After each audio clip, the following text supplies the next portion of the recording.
بسم اللہ الرحمن الرحیم۔ السلام علیکم ویورز، میں امید کرتا ہوں کہ آپ سب خیریت سے ہوں گے۔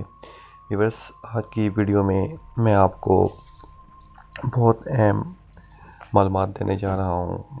آپ ویڈیو کمپلیٹ دیکھیے گا، انشاءاللہ آپ کو مزہ آئے گا۔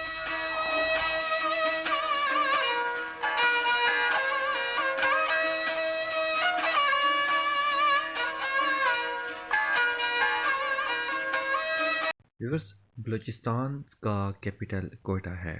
کوئٹہ ایک بڑا شہر ہے۔ بلوچستان کا گورنر امان اللہ خان یاسین زئی ہے اور یہاں کا چیف منسٹر جیم کمال خان ہے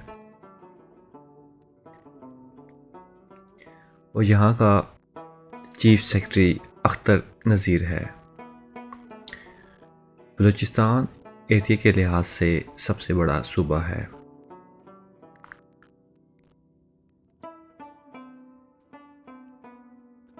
جو کہ 3,47,109 کلومیٹر اسکوائر پر پھیلا ہوا ہے۔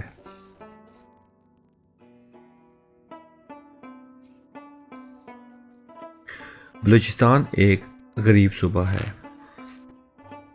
لیکن بلوچستان میں معدنیات کے ذخائر بہت زیادہ پائے جاتے ہیں، جن میں گیس، آئل اور کوئلے کے ذخائر موجود ہیں۔ اس کے علاوہ کاپر اور گولڈ کے ذخائر بھی پائے جاتے ہیں، جن کا کانٹریکٹ چین کی کمپنیوں کو دیا گیا ہے۔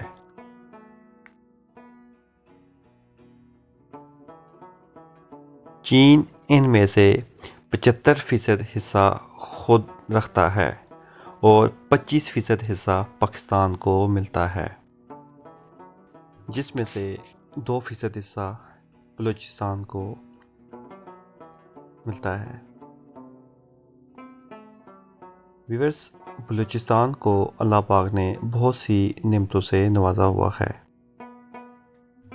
بلوچستان کے زمینی اور سمندری راستے کو امپورٹ ایکسپورٹ کے لیے بہت زیادہ ترجیح دی جاتی ہے، کیونکہ جو زمینی راستہ ہے وہ تفتانس بارڈر کو لگتا ہے، جو کہ ایران کی سرحد سے جا ملتا ہے۔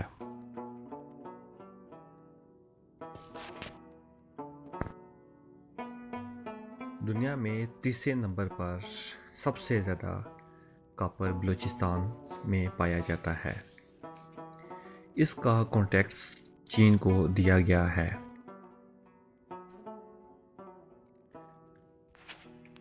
اس کا 75% حصہ چین کا اور 25% حصہ پاکستان کو ملتا ہے اور صرف 2% حصہ بلوچستان کو ملتا ہے۔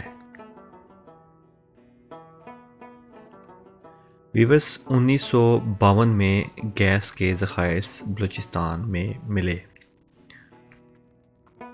جن کا کام 2 سال میں مکمل کر کے 1954 میں سپلائی کا کام جاری کیا گیا۔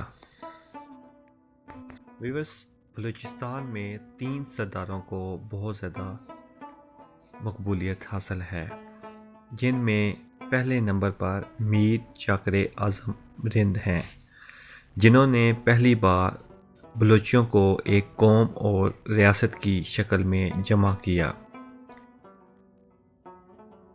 انہوں نے دہلی میں شیر شاہ سوری کی چھوڑی ہوئی سلطنت ختم کرنے اور مغل بادشاہ کو تخت دلوانے میں بھرپور مدد فراہم کی، اور اس کے بعد آخری عمر میں وہ اپنے 7 خاندانوں کے ساتھ ضلع اکھاڑا کے ستگڑھا علاقے میں جا کر آباد ہوئے۔ آج بھی ان کا مزار وہیں ہے۔ میر چاکر رند 1468 میں پیدا ہوئے۔ ان کی عمر 97 برس تھی اور 1565 میں یہ انتقال کر گئے۔ اور دوسرے سردار نوروز خان ہیں، جنہوں نے جنرل ایوب خان کے دور میں وفاق سے ناراض ہو کر پہاڑوں پر چڑھ گئے تھے اور اس کے بعد بغاوت کا اعلان کر دیا تھا۔ 1960 میں ان سے ریاست کی طرف سے ان کے بھتیجے سردار دودہ خان نے مذاکرات کیے۔ مذاکرات میں قرآن پاک پر ہاتھ رکھ کر یقین دلایا گیا کہ حکومت ان کے تمام مطالبات تسلیم کرنے کے لیے تیار ہے، اس لیے وہ ہتھیار ڈال دیں۔ لیکن جب انہوں نے قرآن پاک پر ہونے والے معاہدے کے بعد ہتھیار ڈال دیے تو اس کے بعد ان کے بھائیوں اور بیٹوں کے ساتھ بہت زیادہ زیادتی کی گئی اور اس کے بعد انہیں پھانسی پر بھی لٹکایا گیا، جبکہ عمر رسید سردار نوروز خان 90 سال کی عمر میں آخری سانسوں تک جیل کی کوٹھی میں بند رہے۔ اور تیسرے نمبر پر نواب اکبر بگٹی ہیں۔ نواب اکبر بگٹی 12 جولائی 1927 میں پیدا ہوئے اور آکسفورڈ یونیورسٹی سے تعلیم حاصل کی۔ اکبر بگٹی کو ٹائیگر آف بلوچستان بھی کہا جاتا ہے۔ اکبر بگٹی کی پاک آرمی کے آپریشن میں ڈیتھ ہو گئی۔ اس کے بعد بلوچستان کے حالات بہت زیادہ خراب ہو گئے۔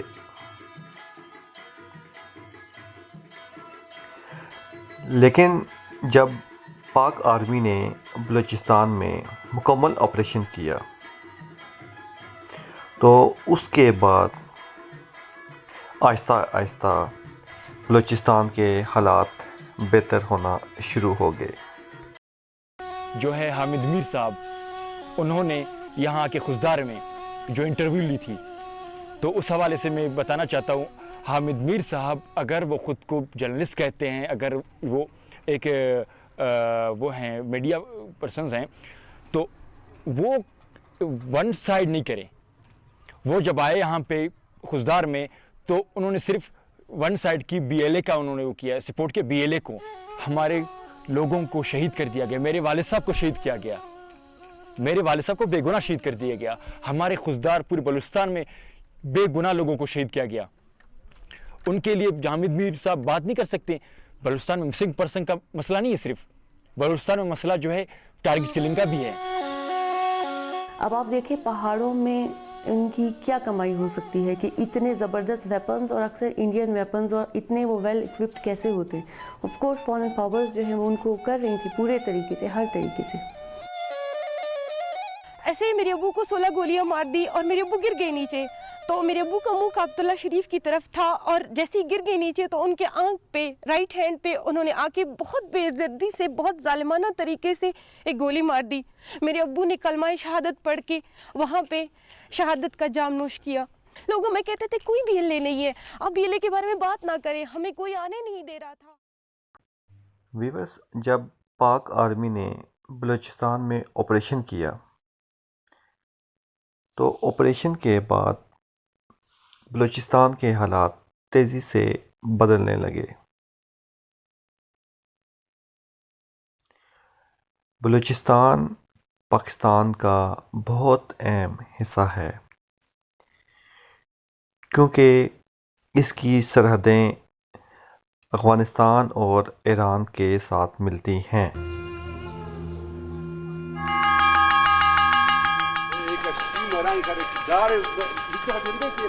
یہ ہمارے ہائی اسکول توتک ہے، یہاں پہ سردار شیر توتک کہلاتا ہے، قلندرانی قبیلے کا ہیڈ کوارٹر ہے یہاں پہ جو ہے پہلے حالات خراب تھے بہت۔ بی ایل اے کا جو اسٹیٹ کے خلاف جو آ رہے تھے، لوگوں کو ورغلا رہے تھے، یہاں پہ جلسے جلوس کر رہے تھے۔ یہ ہائی اسکول توتک میں ایک جلسے ہوا تھا بی ایل اے کا۔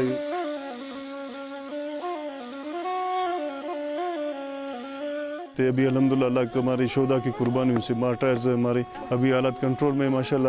پاکستانی فلیگ بھی پہلے نہیں تھا، یہاں پہ اسکول میں فلیگ بھی لگا ہوا ہے۔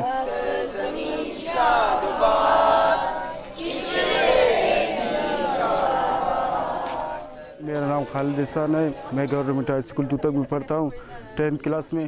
میں بڑے ہو کر ایک فوجی بن۔ Since I'm sitting in Khozdar round the clock 24 hours 7 days, and 365 days a year. Not a single incident in last 1 year in Khuzdar city, alhamdulillah. And Khuzdar is the second largest city after Quetta.